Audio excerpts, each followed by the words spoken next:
Due to copyright, I can't publish many audiobooks on YouTube. At our audiobook novel service, we offer access to over 300 full novels from Pocket FM, Webnovel, Audible, Wuxia, and more, all in high-quality audio format. Each novel is available with a one-time payment only. No subscriptions, no monthly payment, and no ads. Payments via PayPal or Ko-fi. To browse the full list of available novels, message me directly on Telegram or WhatsApp, or check out our full catalog on Discord. Chapter 101, No Room for Refusal. Once inside the car, Ethan finally felt a bit more at ease. Forget snipers, he was sure even a rocket launcher wouldn't get through this beast of a vehicle. No one spoke. Leo and Williams still looked rattled. It was hard to believe that, in this day and age, someone had the audacity to fire sniper rounds from a rooftop in the heart of the city. And not just any sniper, a Barrett M95. How the hell had they smuggled something like that in?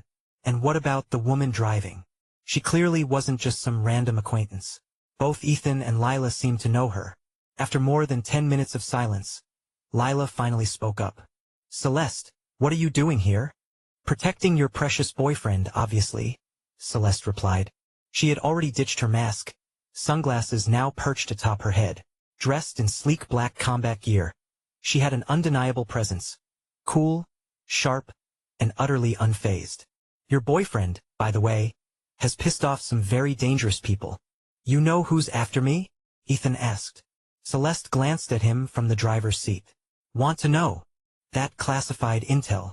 Join the 9th Division, and you'll have clearance. Ethan rolled his eyes. I don't need you to tell me. I already know who it is. Oh, Celeste arched a brow. Zachary. Ethan's voice was steady. The second he said the name, Celeste slammed on the brakes. So you do know a thing or two, she said, eyes sharp. Then tell me, do you know what he really is? Ethan leaned back, unbothered. A sleeper agent from Serpent Isle, planted here for infiltration. What, you guys didn't know? In his previous life, Zachary's cover had been blown after he orchestrated a massacre of elite players from Dragonspire. But by then, his mission was already complete. That incident had nearly collapsed the national economy. The top guilds suffered heavy losses, and soon after, waves of foreign players flooded in, pillaging strongholds, looting resources, and decimating key infrastructure within Ethereal. The economic damage bled into the real world. Corporations invested in the game lost millions. Panic spread. Serpent Isle seized the opportunity, launching a full-scale economic war against Dragonspire. Celeste's expression darkened. Are you sure? That confirmed it. They had no idea about Zachary's true identity. So much for protecting him. They weren't guarding him, they had just been tracking Zachary and happened to stumble across his target. Ethan smirked. You say you're here to protect me, but let's be real. You just wanted an excuse to recruit me into the 9th Division. Celeste opened her mouth to respond, but Ethan didn't let her. You were only after the mutant. He gestured toward the back seat. If you were really here for me, your first shot would have been aimed at the other rooftop. That's where the real threat was. Celeste stayed silent. And don't even try to deny it, Ethan continued. You fired first. The sniper on the other roof fired after. You had no idea he was there. Leo and Williams exchanged looks. Celeste gripped the steering wheel tighter. You were sent to eliminate the mutant, and only then did you realize he was after us. Still, Celeste said nothing. And that fire round? Ethan leaned forward slightly. Standard incendiary rounds don't turn bones to ash. Your bullet was a custom job, something only the 9th Division would have access to. Before Celeste could argue, Ethan smirked. Relax. I never said I wouldn't join, but if I do, what's in it for me? His words hit like a barrage, giving Celeste no room to cut in. Victor finally spoke up. You're with the 9th Division? Celeste's face darkened, clearly irritated at being called out. Instead of addressing Victor's question, she turned to him with an icy gaze and said, Victor Grant, callsign, Slashblade, served in the Northern Frontier region for 17 years. 1 year in boot camp, 16 years in Black Ops. Medically discharged at 35 due to injury. Took a job as a mall security guard. Exceptional track record in classified missions. On one of those missions, you saved a 16-year-old girl named Celia Clare, now your wife. Applied to the 9th Division 18 times over 5 years. 17 rejections. Retired with the rank of Major General but refused a cushy government position. Instead, you chose to work as a security guard. A month ago, you attempted to leave the country in secret. You've been in contact with mercenary groups from the Sablan Republic. All because of your fallen comrades' orphan children. Tell me, Victor, was throwing away your life really worth it? Her words hit like a hammer. Celeste wasn't just venting her frustration from Ethan shutting her down earlier. She was pissed. Victor let out a bitter laugh. Damn. You 9th Division people really do your homework. He leaned back, exhaling slowly. I turned down the government position because I knew I wasn't fit for it. What else am I good at besides killing? I don't have the patience to play office politics. And as for those kids, I made a promise. You don't need to explain anything. Celeste cut him off. She gestured to the case sitting on Victor's lap. Open it. Inside is your 18th application form. Victor hesitated. He already knew what was inside. The moment Celeste had tossed the case to him, he'd recognized the weight, the unmistakable heft of an M110 sniper rifle. But when he opened it, there it was. A document. 4 years ago, it had been his final application to join the 9th Division. Stamped across the bottom, one bold word. Approved. Victor stared at it. The unshakable soldier, hardened through war and bloodshed, suddenly had red-rimmed eyes. He took a deep breath. Then, after a long pause, he placed the document back in the case and slowly closed it. It's too late, he muttered. I'm married now. And, he glanced at Ethan. Celeste smirked. Him? Don't worry about him. He's joining the 9th Division too. As for your lovely wife, she was picked up by our people the moment you left the hotel. We protect our own. Victor immediately pulled out his phone. Ethan already knew who he was calling. A few seconds later, Victor's breath hitched. Whatever Celia said on the other end made his eyes well up for real this time. When he finally hung up, he looked like he wanted to say something, but no words came out. Celeste turned to Williams and Leo. And you too. Don't even think about running. Huh? Us? Don't play dumb. You think that mutant was after Ethan? Celeste crossed her arms.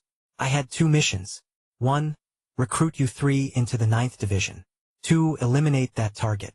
But guess what? Turns out that target was after you. I'm guessing it's because you 2 bailed on your meeting with the Sablan Republic mercenary group. They sent someone to take you out. She said it so casually, like it was just another day at work. Wait, hold on. Ethan suddenly snapped. What do you mean? What am I, some disposable extra? And don't think I didn't hear you trying to poach my guys. That's not happening. Celeste raised a brow. Ethan glared. Back in school, she was the one who had stuck him with the nickname Weakling. Now, not only had she made the decision of him joining the 9th Division, she was trying to take his people? Like hell he was going to agree to that. Chapter 102. The Choice. Seeing Ethan and Celeste on the verge of a fallout, Lila finally spoke up. Celeste, he might not be able to join the 9th Division. He's going to be the heir to the Silverwood family. Ethan and Celeste turned to her at the same time. Are you serious? What heir? They both spoke in unison. I'm serious, Ethan. I'll explain everything to you later, Lila replied, addressing both of them at once. Celeste turned away. Sitting in the driver's seat, she pulled out a pack of slim cigarettes and lit one up. Taking a slow drag, she exhaled and spoke evenly. Lila, do you even realize what you're doing? You're putting him right in the crosshairs. He could end up dead. You're setting him up for that. That's still better than him joining your division and meeting some horrible end, Lila said calmly. The country needs us. We accept that we might not make it back. That's our duty. Celeste's voice turned icy. I don't care about all that. In the Silverwood family, I can protect him. Celeste let out a dry laugh. Protect him? The first people who'll want him dead will be your own family. Lila froze. A few seconds passed before she finally spoke. What do you mean by that? The others in the car had gone completely silent, watching the argument unfold. Ethan, especially, felt at a loss for words. They were arguing about him, and he hadn't even wrapped his head around the situation yet. Lila's stance was clear now. No wonder she hadn't mentioned the 9th Division to him lately. She never wanted him to join. Instead, she wanted him to take over the Silverwood family. And from what she was saying, it sounded like being in the 9th Division was a death sentence. But Celeste claimed it was about duty. Was the Ninth Division some kind of covert agency handling special assignments? Like those secret organizations in spy thrillers? But why him? What could he possibly have that made Celeste want to recruit him? Celeste took another drag from her cigarette, then flicked the butt out the window. Ethan was caught off guard. A woman like her. Cold, distant, always composed. Smoking? If anyone from school saw this, they'd be shocked. After a long pause, Celeste's tone softened slightly. Lila, I know you care about him. There are things I can't tell you, but I can say this much. No one interrupted. Celeste took her time before continuing. There's something at the 9th Division headquarters, a relic called the Soul Stone. You know what it does, right? Lila nodded. At first, I only thought Ethan's physical abilities had improved enough to meet our recruitment standards. That's why I invited him. But then I got a report. The Soul Stone has reacted 3 times in the past month. The first 2 times, it detected a soul sense within Ember City. The first time, I wasn't sure if it had anything to do with Ethan. But after the second event, he showed up at school and wrecked Trent. And the third time? She exhaled. Just now. I just got word from the organization. The Soul Stone reacted again. This time, it was right when I fired my first shot. She turned to Ethan. I don't know what you did at that moment, but I'm certain of one thing, the Soul Stone reacted to you. Because the moment I pulled the trigger, I felt a shift in consciousness. A ripple. Lila's expression changed, shock evident in her eyes. Ethan's mind raced. Was it because of that moment? When he got that panoramic 360-degree vision? Could that be what she meant by soul sense? You're saying, his soul strength is more than 5 times that of a normal person? Lila asked. More than that. Celeste's voice was steady. The first reaction was weak, barely within the Soul Stone's detection range. The second was over 10 times stronger. And just now, I got word that the intensity increased again. Since I was already in Blackridge for a mission, they contacted me directly, told me to keep an eye out. She turned to Ethan. Did you feel anything strange just now?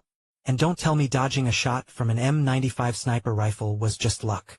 Ethan had been about to deny it, but hearing her say that, he rubbed his nose. I just suddenly saw everything within a full kilometer around me.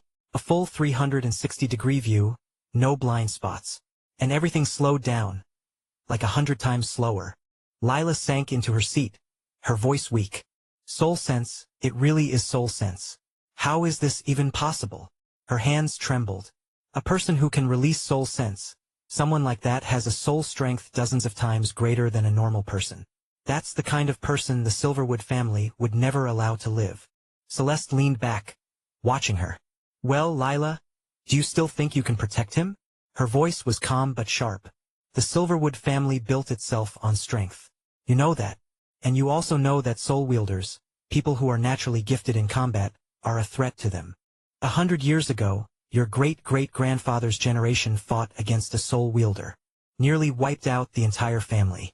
Ever since then, the Silverwoods have hunted them down, one by one. So tell me, how would they ever allow Ethan, a soul wielder, to become the heir? Celeste exhaled, watching Lila's face darken. You think just because you're the family heir's daughter, you can protect him? If they find out what he is, your own father might be the first to go after him. And if he doesn't, your uncles will make sure he loses his position before he even gets the chance. Celeste's words hit like a sledgehammer, shattering whatever resistance Lila had left. Tears welled in her eyes. She wasn't someone who held onto old grudges. The family's vendetta against soul wielders was ancient history to her. But rules were rules, and those rules were absolute. She had already fought so hard just to be here with Ethan. She had 3 years, an agreement her father had negotiated on her behalf. 3 years before she would have to return to the family. First, she had a plan. If they forced her into that marriage, she would rather die than go along with it. Then Celeste appeared, and she thought maybe Ethan had another way out. If the 9th Division valued him enough, they could shield him. The Silverwoods had clashed with the division before, trying to recruit the same people. As long as Ethan joined the family, she and her father could support him, help him rise in the ranks, and win a place in the Noble 8 lineage power struggle. If he succeeded, her father's position would strengthen, and no one would dare force her into that marriage. But now she knew the truth. Ethan wasn't just valuable, he was a target. Celeste had been right all along. If the Silverwood family found out, there wouldn't even be a struggle. They'd kill him on the spot. If he joined the 9th Division, at least he had a chance. Listen, Celeste said, her tone gentler now. A family, no matter how powerful, is still just a family. The 9th Division belongs to the country. If Ethan joins us, he won't be untouchable. But he won't be easy to deal with either. And right now, the only people who know he's a soul wielder are the ones in this car. A brief silence fell over them. Then, ow! My ears are still ringing from that sniper shot. I can barely hear anything. Leo suddenly clutched his head, groaning dramatically. What? Williams shouted, cupping a hand around his ear. Victor shook his head, laughing at the two of them. Relax. None of us are saying a word about this. Lila finally gave in. Celeste was right. The 9th Division was dangerous, but it was still better than a guaranteed death sentence. A small laugh escaped her lips at Leo and Victor's antics. Then she turned to Ethan, who was still frozen, trying to process everything. Ethan. Her voice was quiet. Chapter 103, Cursed Ones. Ethan sat there in silence, listening to everything they were saying. Soul wielders. This was a term he was hearing for the first time. And apparently he was one of them. Lila's family, the Silverwoods, seemed to have a deep hatred for soul wielders. Lila herself was the daughter of their family head. Just the fact that they were riding in this high-security vehicle right now said a lot about how powerful the Silverwoods were.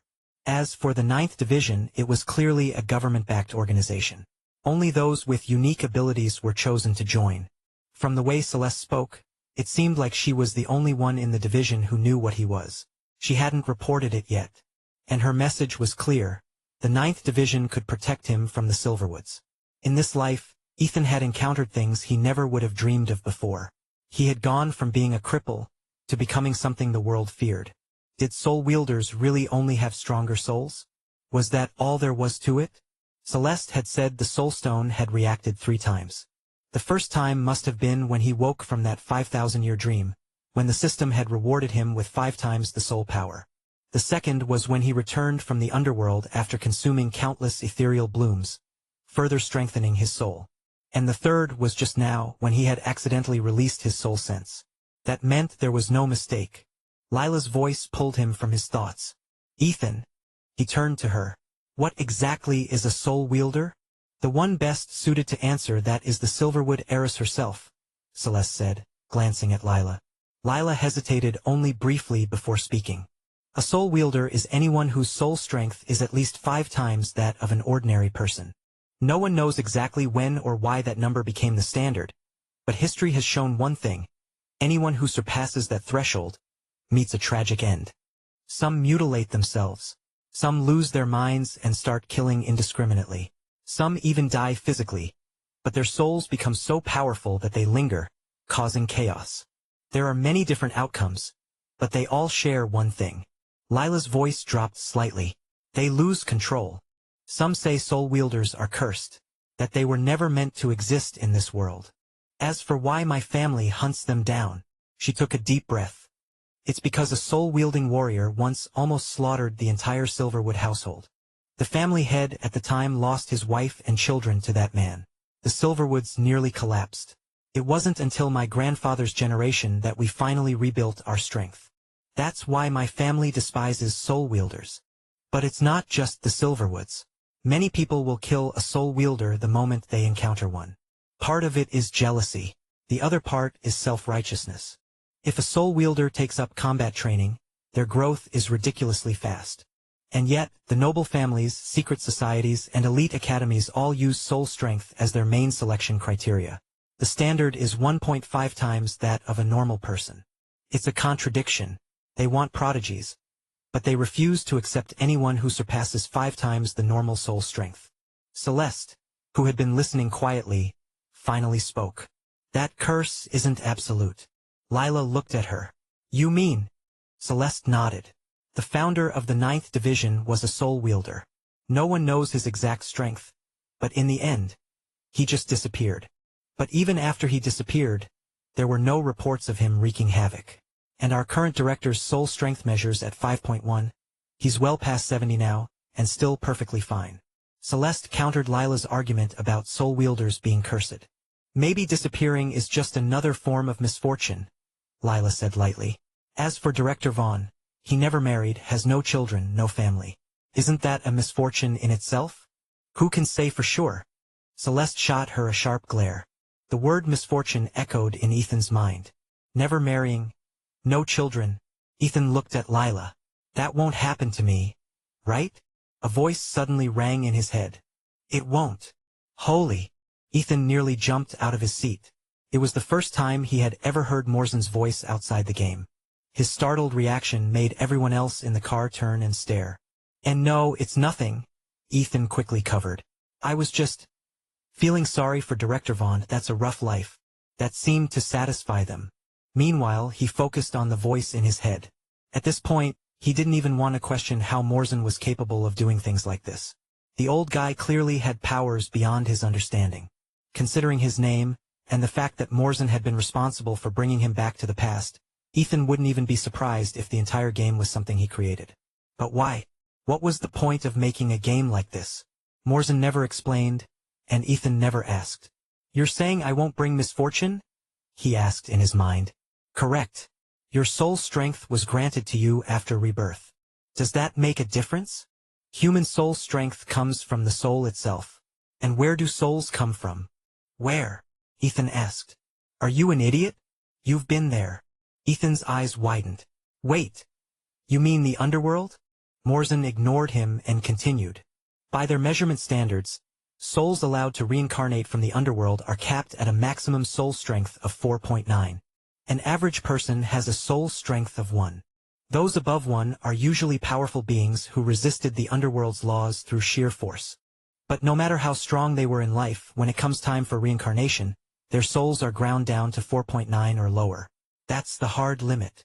The stronger the soul, the longer it has to remain in the underworld before reincarnation. And those who exceed 5? They're usually escapees, fugitives who broke out through unnatural means. That's why they bring misfortune. Even if nothing happens to them externally, their physical bodies can't handle a soul that powerful. It always leads to disaster.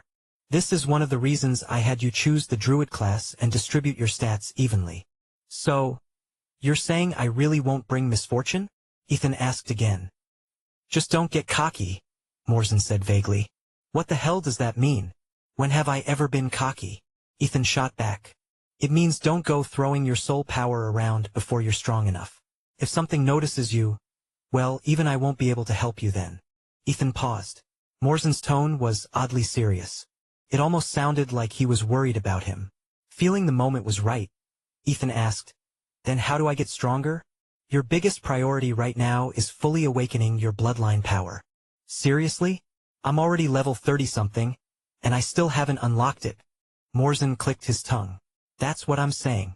You've been slacking off. Well, how do I awaken it? Think about it, haven't you been ignoring a certain quest? And with that, the voice disappeared.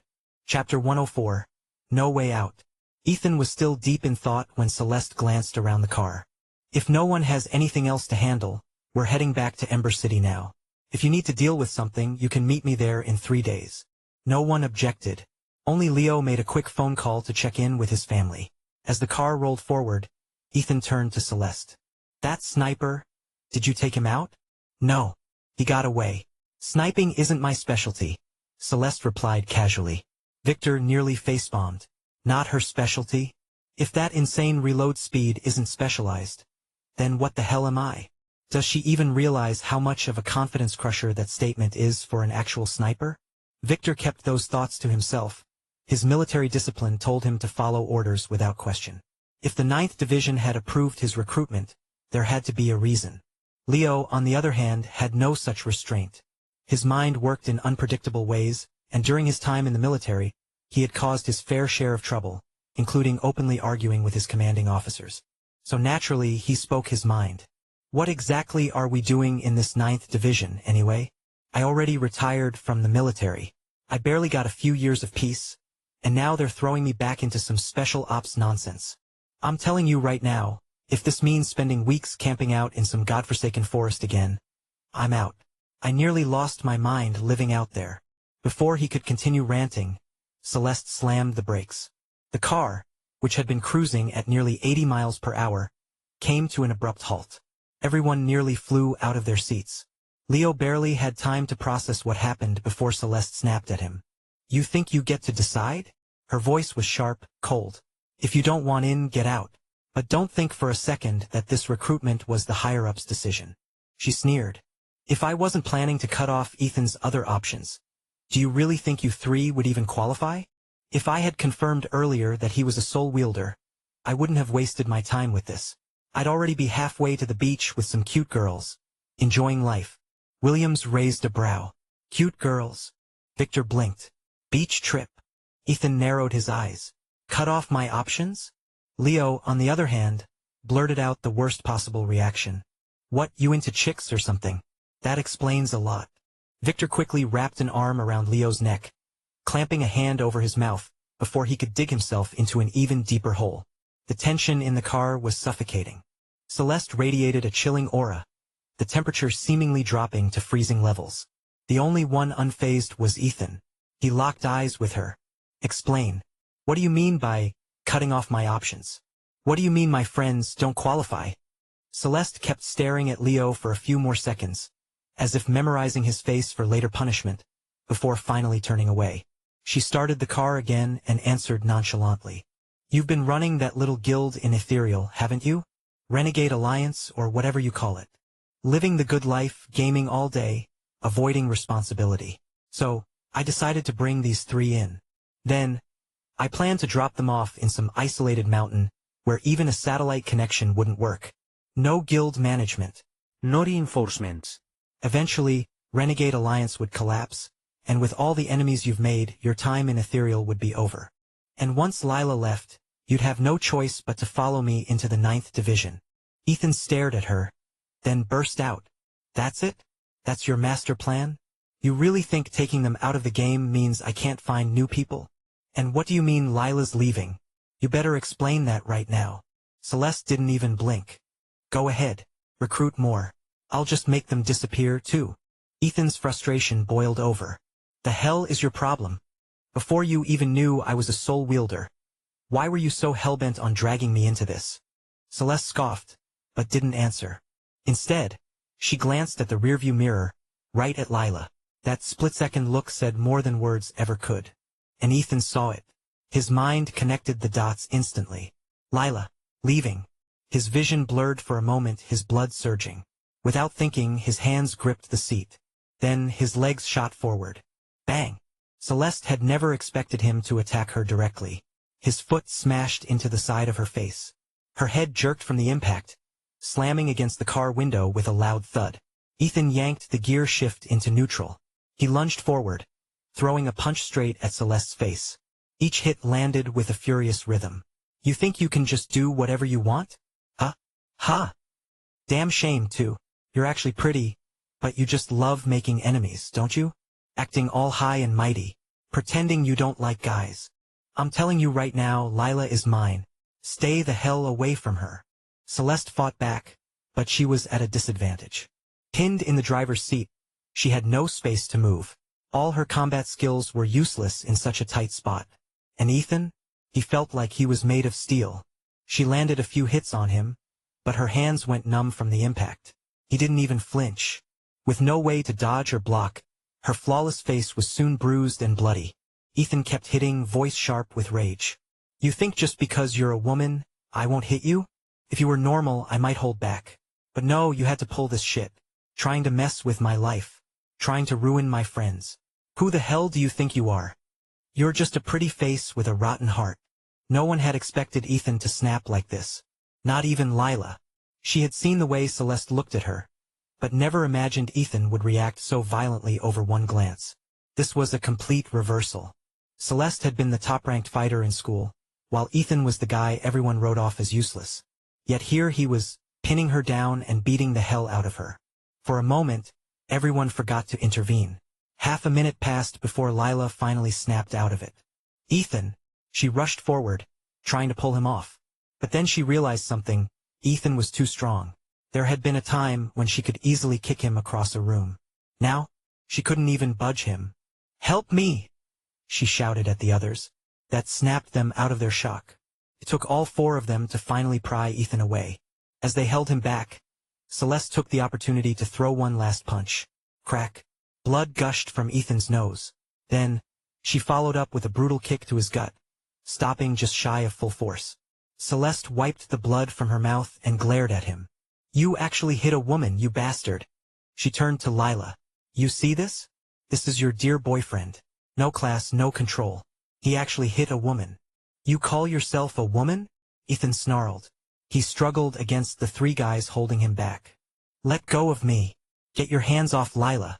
You don't get to touch her." Even with three people restraining him, it felt like he might break free at any moment. Ethan's voice was hoarse with rage. "I don't care who else you mess with, but you stay the hell away from Lila. If you ever try to get near her again, don't think I won't go out and find the nastiest bunch of lowlifes too." "Ethan!" Lila cut him off. His words were going too far. As soon as he stopped talking, Celeste's eyes widened. She suddenly slumped in her seat, curled up, and started sobbing. Lila quickly sat beside her, trying to comfort her. Ethan, meanwhile, was sitting in the back, still fuming, until he caught something out of the corner of his eye. Celeste, head lowered, arms wrapped around her knees, turned slightly and shot him a smirk. Then, just as quickly, she buried her face again. It was only for a split second, but Ethan saw it, and he realized, shit, I got played. Chapter 105, A Small Test. Ethan instantly shut up when he saw Celeste in tears. He knew he'd been tricked, but there was nothing he could do about it. He slouched in the last row of the Predator Beast X, still fuming but also realizing he might have gone too far. Even if Celeste had provoked him, she was still a girl. Good thing Lila had cut him off earlier, otherwise he wouldn't have known how to back out of that mess. Up front, Victor shot Williams a look. Williams got the message, heading to the front to take the driver's seat. Lila helped Celeste into the second row, gently patting her back as she sobbed. "Ethan, you were a little harsh back there," Leo murmured from beside him. "Harsh? Did you not hear what she said about you guys?" "Yeah, but did you have to hit her like that? Look at that face, what a waste." Leo sighed dramatically. Ethan side-eyed him. "Oh? You developed some feelings for her?" "I what? Hell no." Leo nearly jumped up, his face stiffening as he straightened his back. Victor and Ethan tilted their heads, looking up at him. Ethan smirked. "Relax, man. I was just messing with you. No need to get all worked up." Victor chuckled, then leaned in to whisper something in Ethan's ear. Ethan turned to him, then back at Leo, who looked suspiciously uncomfortable in his seat. "No way," Ethan thought. Victor gave him a firm nod. "Oh yeah, no doubt about it.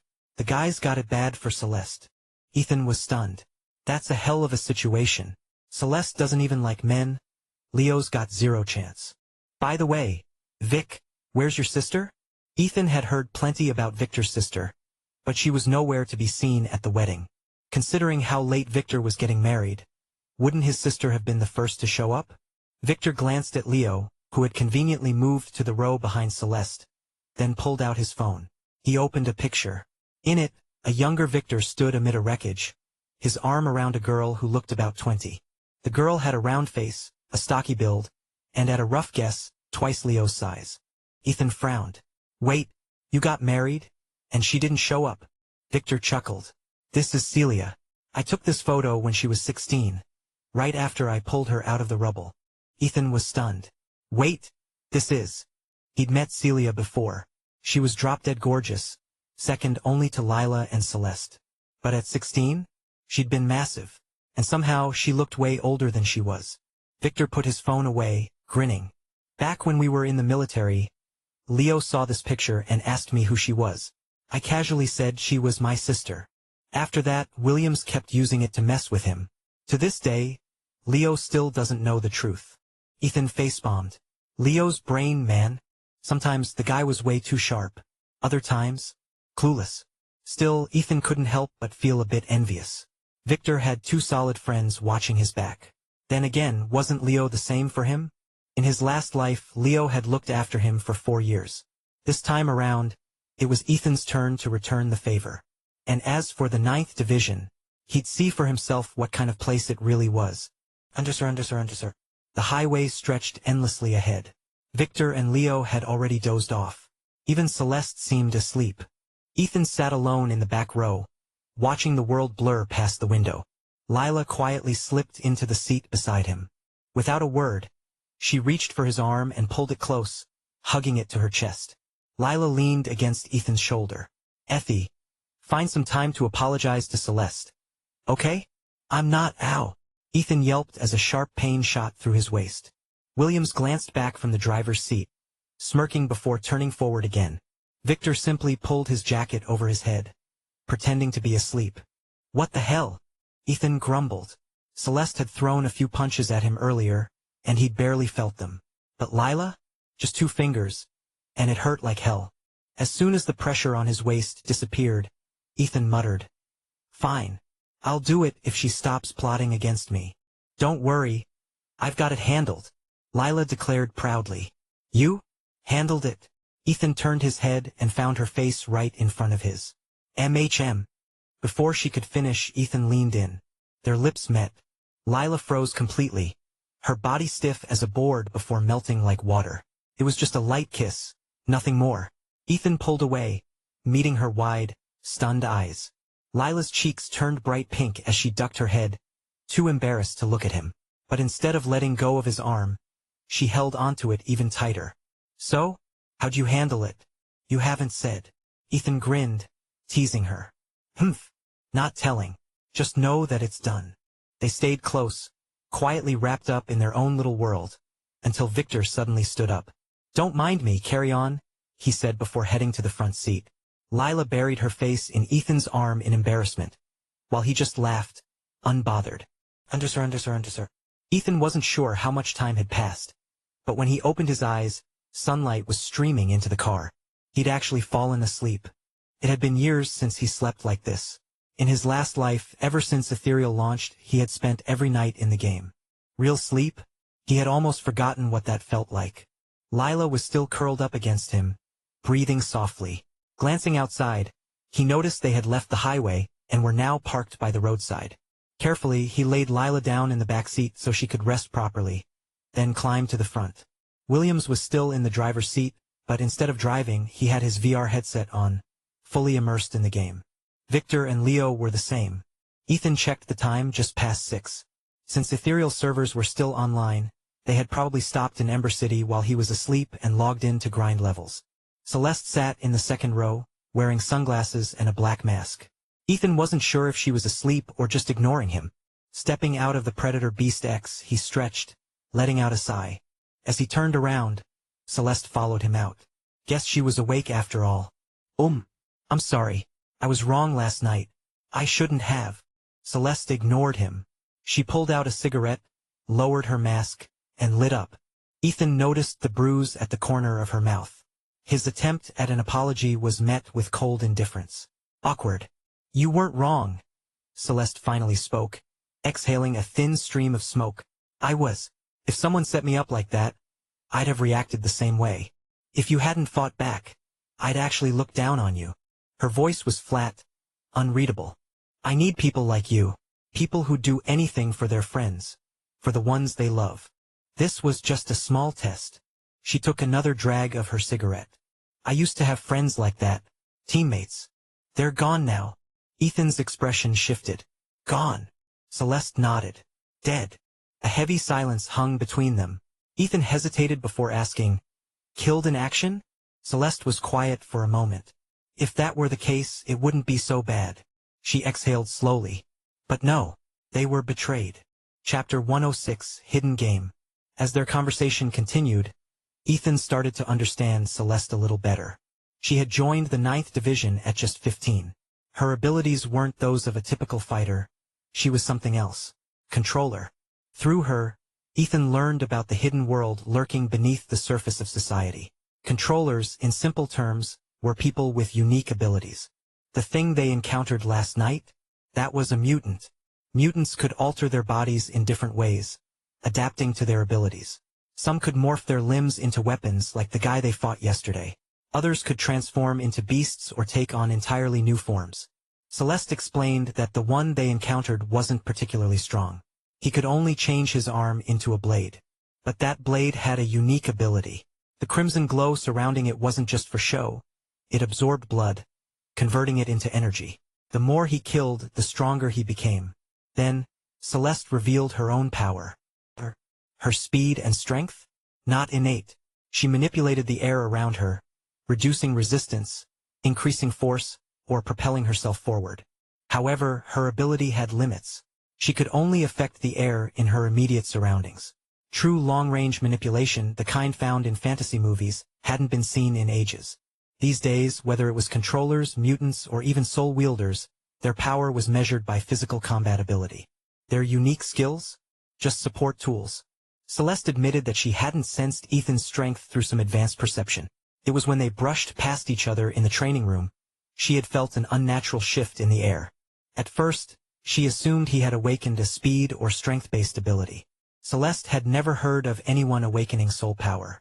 Normally, it manifested naturally. By the age of 6, a person either had it or didn't. Ethan frowned. So that means the people the Silverwood family and others hunted down were all kids? Celeste was silent for a moment before nodding. She then added, but in the past century, no soul wielders have been hunted. Lila's father's generation never had to get their hands dirty. The last known soul wielder is our division head, Director Vaughn. Of course, that doesn't mean there aren't any others out there. But the Soul Stone has remained dormant for over 100 years. Ethan nodded, taking it all in. With that explanation out of the way, Celeste moved on to something else, the 9th Division itself. Ethan, you need to know, this isn't the same 9th Division as before. She met his gaze, her expression dark. I told you my squad mates were killed by our own people. That's because there was a traitor inside. To survive, I had to play dumb for years. Celeste's voice was steady, but there was something cold beneath it. Our unit was ambushed. Our entire operation had been leaked. We walked straight into a trap. My captain, my team, they all died. She took a breath, her fingers curling slightly. They used their own bodies to get me out. Ethan didn't speak. He just listened. Celeste exhaled slowly, her voice quieter now. The last thing my captain ever told me? No matter what it takes, live. And avenge us. So, after I came back, I played dumb. Spent over 2 years locked up in a psych ward. Celeste's voice was calm, but her words were anything but. I was only released recently, right before coming to your school. Ethan frowned. And you're not afraid they'll come after you again? Celeste shook her head. I told you. I was only released after being evaluated. The so-called evaluation was actually a memory wipe. But what they don't know is that before I was released, Director Vaughn met with me in secret. He told me it was time to get back to work. That's when I understood. He knew I was faking it all along. So I played along, pretended to gradually recover. Then, one night, they arranged for my memories to be erased. She smirked. Except, they weren't. Director Vaughn used soul power to create a firewall in my mind. They thought they erased my memories, but they didn't. They also implanted, let's just call it a preference for women. He was going to undo that part, but I refused. Figured, why not? If it helps me stay hidden, it's worth keeping. She turned to Ethan. Now, I just need one thing from you. Help me, or walk away. Ethan was stunned. A memory wipe? A mental firewall? Implanting a preference into someone's mind? That was some sci-fi level insanity. Stuff like this only happened in movies or novels. Then again, he had literally been reborn. At this point, what wasn't possible? How do I help you? Ethan asked. Celeste's gaze sharpened. Director Vaughn gave me one mission. Find someone I can completely trust, bring them into the 9th Division, and uncover the mastermind trying to take control of it. We need to root out the traitors inside. For you, it's simple, just join the 9th Division naturally. Don't do anything suspicious. Just observe. If someone tries to recruit or bribe you, play along.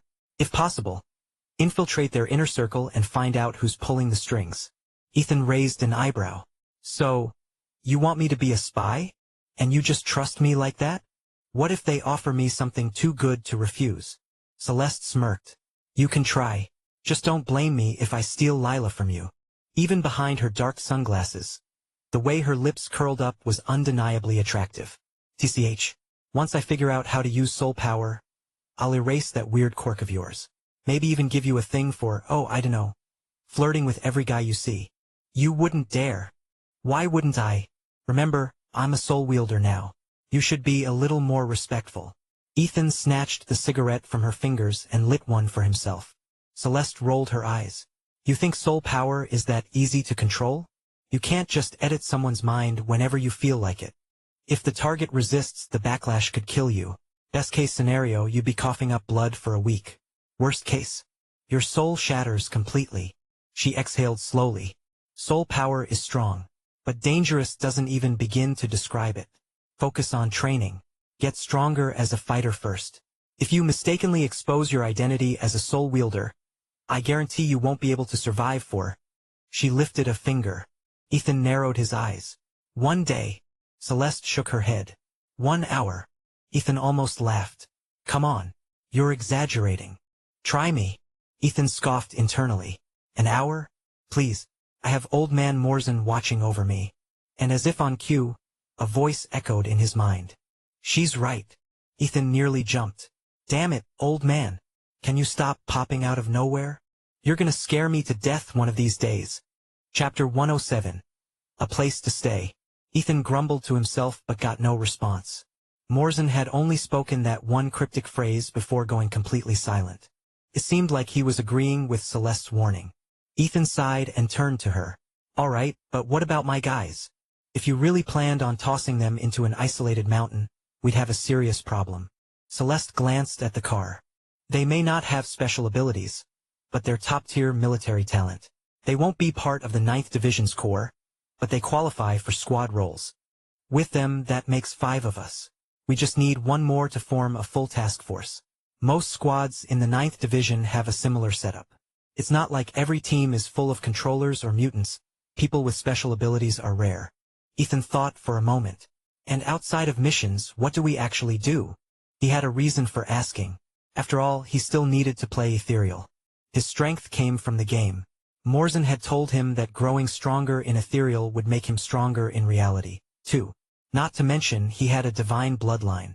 Once activated, who knew what kind of abilities it would unlock? Celeste shrugged. Unless there's a mission, you're free to do whatever you want. You've got that gym, right? Just have them work there. Ethan blinked. Was she seriously suggesting that he hire the guys she dragged into this mess? You're telling me I have to put them on my payroll? He asked, deadpan. Celeste rolled her eyes.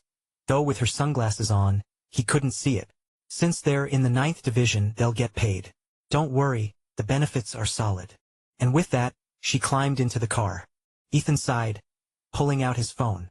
Ethereal's communication system was linked to reality. Text messages, calls, anything he received in real life would show up in-game as well. He sent Leo a quick message. We're all up. If you guys aren't busy, log out.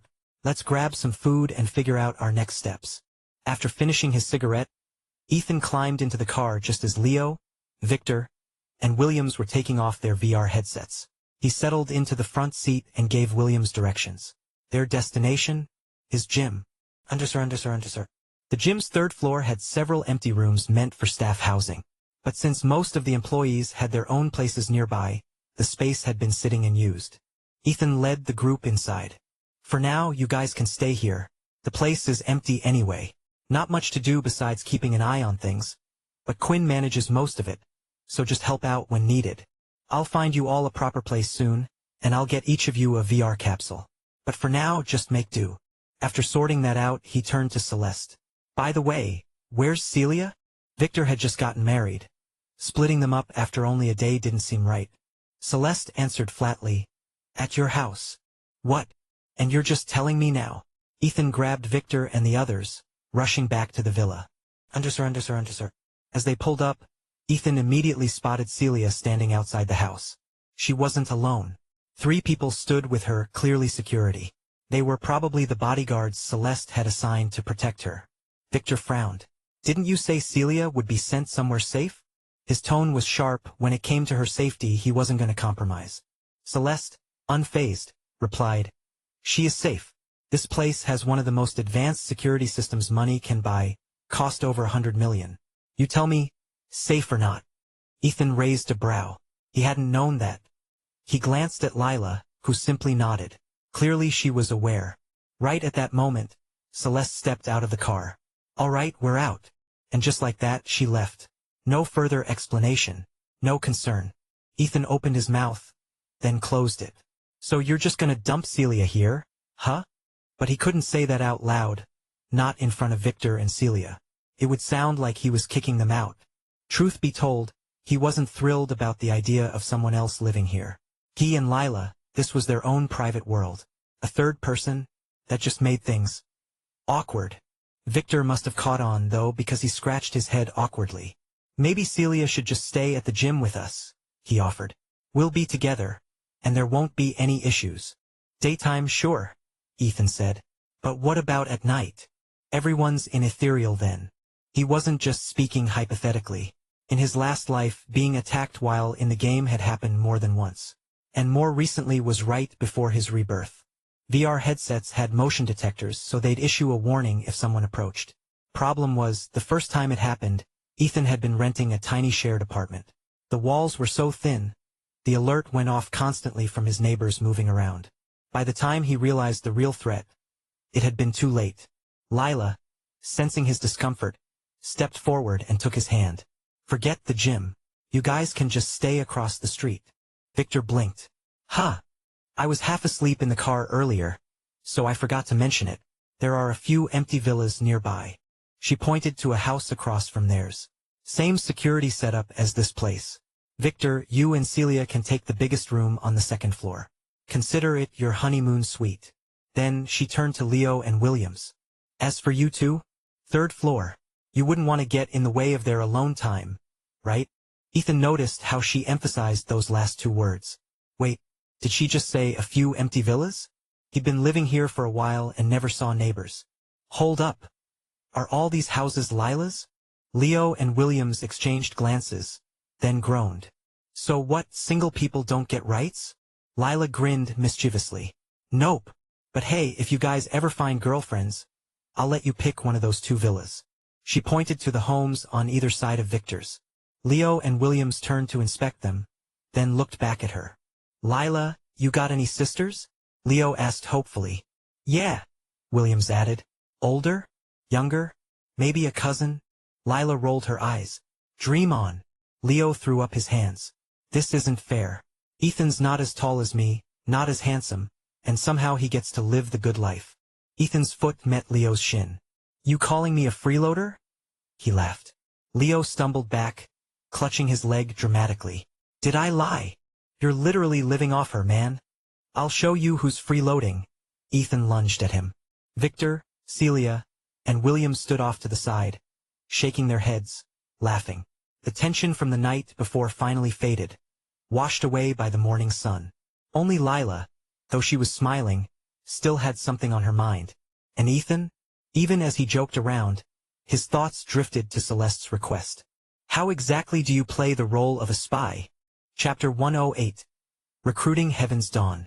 Now back in his own territory, Ethan naturally took charge, treating everyone to a full day of fun with plenty of good food, of course. By the afternoon, after stocking up on household supplies, Leo and Williams tactfully decided not to stay at the villa. Instead, they headed to the gym. As Williams put it, better than crashing in some sketchy rooftop shack. The two gaming capsules Ethan had ordered for them arrived at the gym's third floor and were set up without a hitch. As for why there were only 2 capsules, Ethan had bluntly stated to Victor, why would you waste your 3 days off gaming? This is a very important period for your married life. Besides, your custom-built dual capsule will be ready by then. Victor had been so touched by those words that he looked like he might cry, while Celia's face turned bright red. She quickly dragged Lila away for some girl talk. Lila, having company, was in high spirits. The two of them spent the entire afternoon shopping, loading up on little trinkets. Meanwhile, the 3 guys were utterly exhausted. Their feet ached, and they couldn't wrap their heads around how women could walk so much in high heels. Vic, I kinda miss the jungle, Leo muttered. Williams nodded in agreement. Right? How is walking around the city more exhausting than running through the jungle all day? Next time you guys go shopping, count us out. We'll leave you 2 lovebirds to it. Yeah, we're out, Leo added before grabbing Williams and making a break for it. Ethan and Victor exchanged looks, defeated, resigned, and utterly spent. Ahead, Lila turned around and asked, where are those 2 weirdos? She was referring to Skyblade and Seraph Warrior, the nicknames she had given them. Lila had spent a lot of time with them back in the starter zone. In fact, she had been with them in-game more often than she had been with Ethan. While Ethan had left the starter zone early, Lila and the others had stuck around, grinding dungeons together. Skyblade and the others never went anywhere without her. But while Ethan had been stuck in the underworld for several days, Lila had been in the hospital, taking care of him, missing a lot of game time. That gap had left her behind in levels. Not that it lasted long. A single forbidden spell and she caught up in an instant, though in her rush, she had forgotten to summon her pet. Otherwise, that little guy would have leveled up quite a bit too. Ethan and Victor suffered through the rest of the shopping trip until, to their horror, the girls suggested a movie. Finally, a break.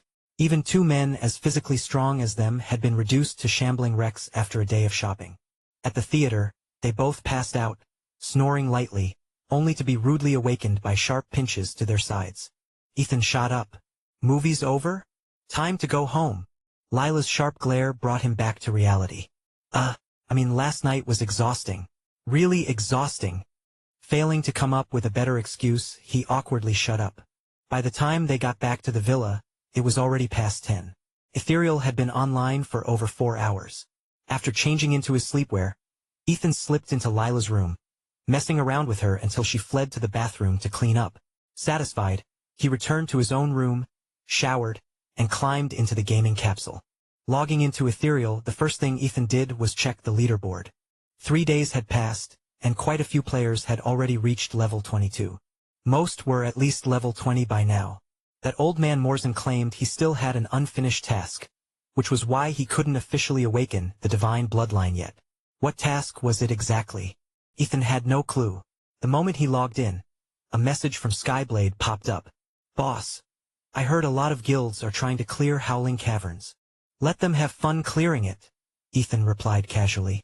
So when are we running it? Skyblade asked. Ethan checked the time. Aside from the 6 of us, gather 24 more. Meet at the dungeon entrance at midnight. We're down to 5. Without Slashblade, we're short a solid healer, which makes things harder. Right? Ethan had forgotten Victor was busy with his honeymoon night and wouldn't be logging in today. Just as he was about to reply, a system notification popped up. Ding. Private message received from Heaven's Dawn. Heaven's Dawn? Ethan paused for a second before remembering. It was that teenage girl he had met at the Crowleying Nest. Ethan opened the message. Heaven's Dawn. Big bro, can your guild take me in? I tried joining a few, but they all said I was too young and wouldn't bring me to raids. Ethan chuckled to himself. He had already planned on recruiting top-tier players, and Heaven's Dawn was at the top of his list. He'd given Victor and the others a list of names to recruit, but the trio had been too busy leveling, grinding for loot, and leading dungeon runs to focus on the task. Now, it was clear he needed someone to handle logistics for him. He and his officers were frontline fighters, but they had a glaring hole in their operations. No one to run the back end of the guild. Unfortunately, he didn't have a trustworthy candidate for that yet. He'd have to take things one step at a time. Sure, we're about to raid Howling Caverns. We need a strong healer, want in? Ethan replied. In his past life, once Heaven's Dawn became famous, people had dug up her history. She had been seen as someone blessed by the game itself. Despite choosing a so-called weak-class druid, she had always managed to get her hands on top-tier gear. Her healing output regularly outperformed same-level priests in every raid team she joined. Heaven's Dawn. Yes. Finally. I can do a real dungeon. They set up a meeting spot and she arrived quickly. After officially joining the guild, Ethan messaged Skyblade again. I found a druid for healer. Just bring 24 more. Skyblade's reply came instantly. A druid? Ugh. Fine. Clearly he wasn't convinced. Most players still considered druids second-rate healers. Ethan, however, knew better. Standing beside him, Heaven's Dawn looked petite, but her gear told a different story. Several pieces of gold-tier equipment shimmered faintly on her. More importantly, her entire set was enhanced to +10. Ethan's eyes widened slightly. Gear at +10 enhancement was no joke. If not for his wishbound relic, he couldn't guarantee getting his own gear to +10 at this stage. A perfect example was Meatball. He had poured over 100 gold into upgrading his staff, and yet, after all that, it had only reached +5. Chapter 109. The Druid's Awakening. Ethan was watching Heaven's Dawn when Lila logged in. Coincidentally, she appeared right next to him. Heh, did you really need to take that long cleaning up? Ethan asked, grinning. Lila immediately knew what he meant. She rolled her eyes hard. You're the worst. Next time, keep your hands to yourself. Oh, next time. Ethan deliberately emphasized the words. You're so annoying. There is no next time. Lila waved her small fists at him, pretending to be furious. A sudden voice interrupted them. Big bro, who's this pretty lady? Ethan froze. He had completely forgotten about the little girl beside him. Awkwardly rubbing his nose, he introduced them. Moonbeam, this is Heaven's Dawn. She just joined our guild. With that, the two of them got acquainted. But with the Heaven's Dawn tagging along, Ethan couldn't exactly keep teasing Lila. Big bro, what's your tree form like? Mine looks so ugly after I transform. Heaven's Dawn pouted, clearly unhappy with her own appearance in-game. My tree form? Ethan started but then stopped. Tree form? Hell, he didn't even have one yet. He hadn't completed the transformation quest. Was this the quest Morzan had mentioned? The one for druids to unlock their tree form? I haven't done the quest yet, Ethan admitted. By the way, how long does it take? He glanced at the time. It was already 10:50 p.m. He had promised Skyblade and the others to meet at the dungeon entrance by midnight. If the quest took too long, he'd just do it after finishing the dungeon run. About half an hour, Heaven's Dawn answered. Not that long. Hearing that, Ethan decided he had enough time. Moonbeam, take her to find Skyblade and the others. I'll finish my treeform quest and meet you at the dungeon. Alright, go ahead. Lila nodded. Bye, big bro. I'll be waiting for you with Moonbeam. Heaven's Dawn waved excitedly. Ethan smiled and activated his teleportation skill. This was his first time using Teleport, Dreamwood Grove. He had obtained the skill a while ago but never used it. According to the description, it would send him to the birthplace of druids. A flash of light. Darkness filled his vision for a split second. Then he arrived in Dreamwood Grove.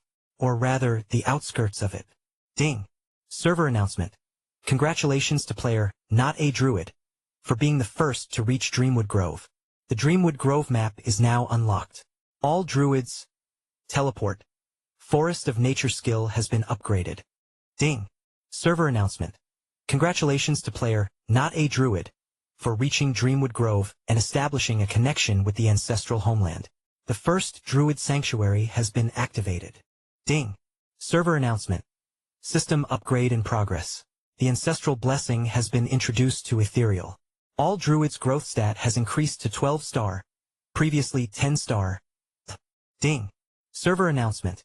Ethereal will undergo a restart at midnight. The restart will last 10 minutes. After the update, druid growth stats and teleportation skills will be officially implemented. A flood of server-wide notifications. Every player froze. Him. Again. The moment the name not a druid popped up, everyone had the same thought. How is it always him? Meanwhile, druid players across the server were overwhelmed with joy. A 12-star growth rate. For so long, they had been at a disadvantage. Without connections, it was nearly impossible to find a good team. Now, finally, they could stand on equal footing with other classes. Not a druid wasn't just a top player, he was their savior. In an instant, forum posts exploded. One thread surged to the top, calling all druids, protect the druid god, and 99% of the replies came from druids. Within moments, millions of replies flooded the forum. First comment, swear to defend the druid god. 11,000th comment, mess with the druid god, and you mess with all druids. 153,100th comment, just say the word, druid god, and we'll follow you to the ends of the earth. Ethan had no idea. He had done something so casually, yet somehow he had gained an army of followers. He could never have imagined that, one day, these very druids would willingly throw themselves into battle for him. Even if all they could do was buy him 0.001 seconds, they would charge ahead without hesitation, like moths drawn to a flame. At that moment, a seed was planted. And from that seed, something massive began to take shape. In the game, a new channel was created, the Druid Order. To join, one had to be a druid, and an unwavering supporter of not a druid. But Ethan hadn't just brought fortune to every druid player. He himself had received an incredible reward. Ding. System notification. Congratulations. You have earned the title, Grand Druid. Unique. System notification. Congratulations. You have obtained the Druid-exclusive weapons. Claw of Sock, Fong of Shaman, Lunar Scythe, Mother's Tree. System notification. Congratulations. You have unlocked the Grand Druid exclusive quest, Twilight War Spear. 3 back-to-back system messages. Ethan opened his inventory. For weapons, glowing with multicolored radiance, lay inside. Artifact tier. The kind of glow only an artifact could have. All this, just from using a teleport skill? And not just any artifacts, these were unique weapons, bound to him alone. At this moment, Ethan felt like he had 4 priceless objects lying before him. No choosing, no second-guessing. They were all his. With shaky hands, he inspected the stats of Claw of Sock. Claw of Sock. Requirement. Strength, stamina, endurance, 10,000 points. What the hell? His jaw dropped. He quickly checked the other 3. Are you kidding me? Fong of Shaman. Requirement. Strength, agility, 15,000 points. Lunar Scythe. Requirement. Intelligence, 30,000 points. Mother's Tree. Requirement. Intelligence, 10,000 points. Ethan stared at the absurd requirements. He didn't even bother looking at the stats. Was this a joke? 30,000 intelligence. If he had that, he wouldn't need a weapon. He could probably one-shot a demigod-level boss with his bare hands. And Mother's Tree, a healer's weapon? Oh, how generous. Only 10,000 intelligence required? Why not just hand me the points directly, so I can boost my intelligence first? From euphoria to despair, he could feel his brain cells dying. This was the kind of stress that lowered intelligence, right? All this excitement only to end up with weapons he couldn't even use. Ethan sighed and pinned his last hope on the Grand Druid exclusive quest, Twilight War Spear. With trembling hands, he opened the quest panel. This time, his hands weren't trembling from excitement. They were trembling from fear. Chapter 110, The Living Stone. Quest, Twilight War Spear. Objective, Prismatic Stone 1/3. Description. The prismatic stone exists somewhere in the world of ethereal. No one knows its origins or its true name. It was given this title based purely on its appearance. Gather 3 prismatic stones to fuse the Druid-exclusive artifacts into the Grand Druid's ultimate weapon, Twilight War Spear. Reward. Twilight War Spear is forged from the 4 Druid artifacts, embodying the ultimate balance of destruction, healing, protection, and bloodlust. It is a weapon that grows alongside you, adapting to your strength and granting you the greatest possible assistance. Ethan skimmed the entire quest description, but his eyes locked onto just 4 words. A weapon that grows. Finally, a stroke of luck. Lila's bow, Frostbound Reverie, was a growth weapon. He had been the one who found it and handed it to her, but he had always been a little jealous of its power. Watching her unleash a forbidden spell with a single shot was incredibly satisfying. Now, if he completed this quest, he would have won too a Druid-exclusive growth weapon. How could he not be thrilled? A moment ago, he had been sulking over the 4 useless artifacts in his bag. Now his spirits were soaring.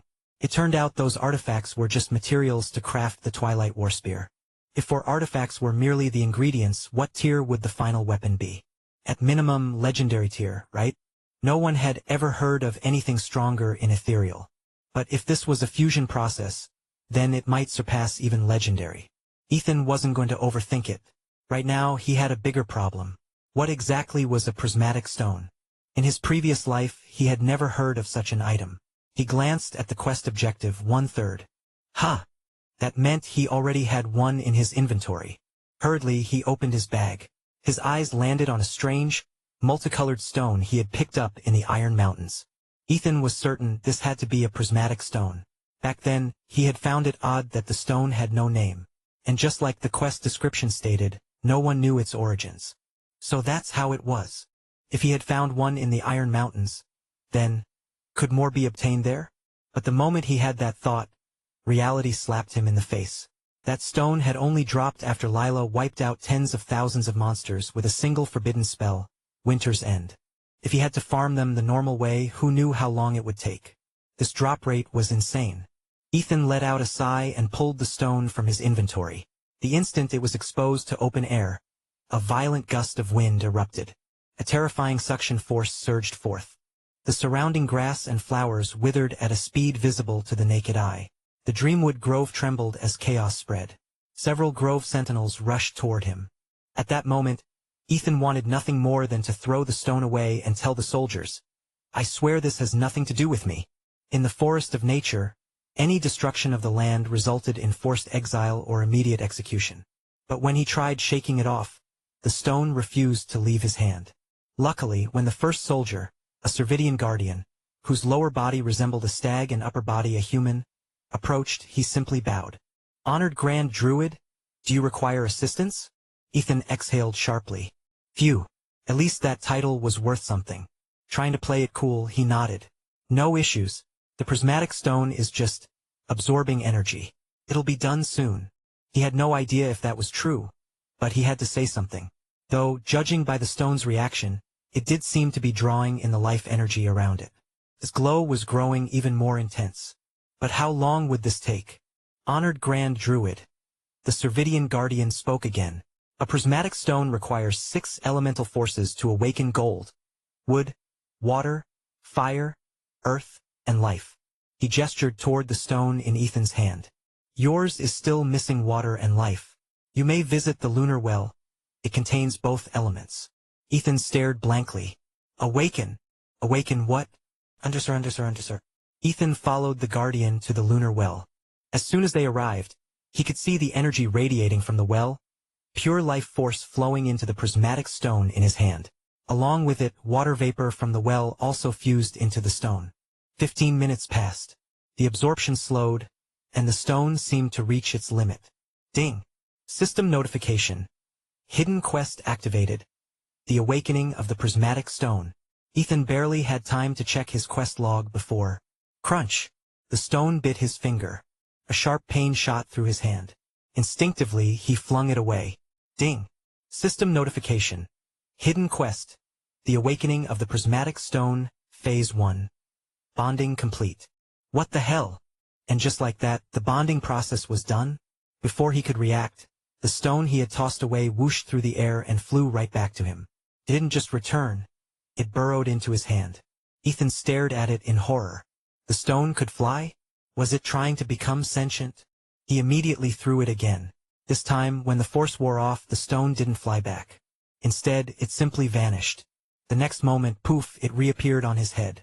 Then it started nestling into his hair, like a bird settling into a nest. Ethan sighed in defeat. Grabbing the stone from his head, he shoved it into his inventory. Thankfully, this time it stayed put. Now, time to check the quest. Quest. The awakening of the prismatic stone. Type, hidden quest. Progress. Phase 2, feeding. Description. The prismatic stone must be nourished with various minerals to advance to the next phase.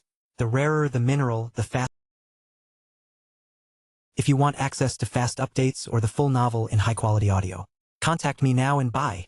I offer over 300 complete audiobooks from Pocket FM, Webnovel, Audible, and more. No locked episodes, no subscriptions, just one-time payment via PayPal or Ko-fi. Message me directly on Telegram or WhatsApp, or check out the full list of available novels on Discord. Start listening to your next favorite audiobook today.